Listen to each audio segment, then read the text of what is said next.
Ben Sellers, CEO of Starbury, digital marketing agency boss for some of the biggest UK estate agents. You're here today, and a question I want to ask you on this particular video is dumb portals and even dumber CRMs. Talk to me.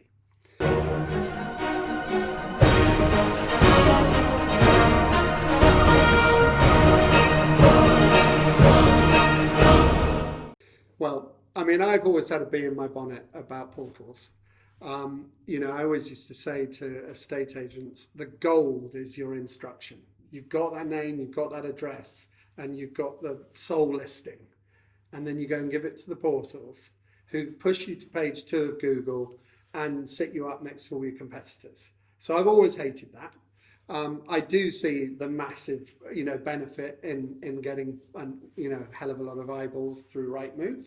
I think the dumb part is that the connectivity of the information that the portals are capturing, they wall garden it. They don't share it enough, and I think that is very similar in effect to the way some of the CRMs have worked.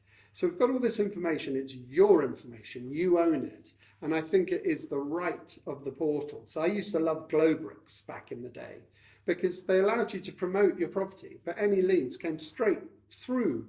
They didn't sort of capture it and wall garden it and then resell data to other people. They actually passed it straight through. I mean, many people don't understand that portals are actually capturing data and then remarketing mortgages, which is part of your core business, especially since certain fees have disappeared. So, watch out for these portals. I think I think OneDome, for example, is doing something very interesting. For one, it's free to be on there, and for two, they've actually allowing you to share in the revenue if you're happy with that. So that's great. The dumb CRM statement is this business of we need CRMs to connect two ways. Don't just pass me your property data into the website. I need to pass information back and forward. So the single source of truth for the agent is actually the CRM. The single source of truth for your customer is the My account in your website or in your web app, as I like to call it. So what that means is that if I book a viewing and I have a calendar appointment, I want that calendar appointment in my account and I want it connecting in real time to the CRM.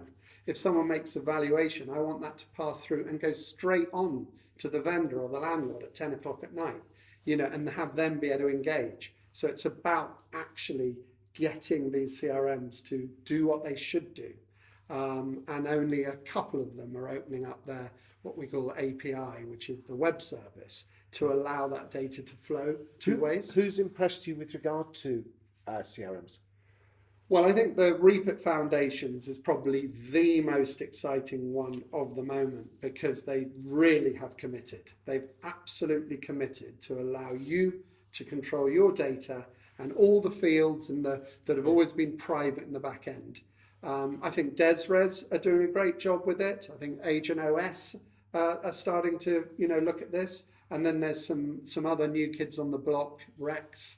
Do you think we need more CRMs or do we need existing ones to change and evolve? I think what we need is for CRMs to actually stop being sort of just applicant management and sort of property templated, tools and start being marketing CRMs, ones that actually are powerful to the business, actually can, connect the data and start nurturing data. And what do you think the futures of the portals are? I think they've got to evolve. They've got to, they're going to have to bring the prices down somewhere along the line. And I think that they're going to have to share more data with the companies who own that data. And I think they're going to just have to start being a bit more innovative in ways of adding value. Excellent. Thank you very much.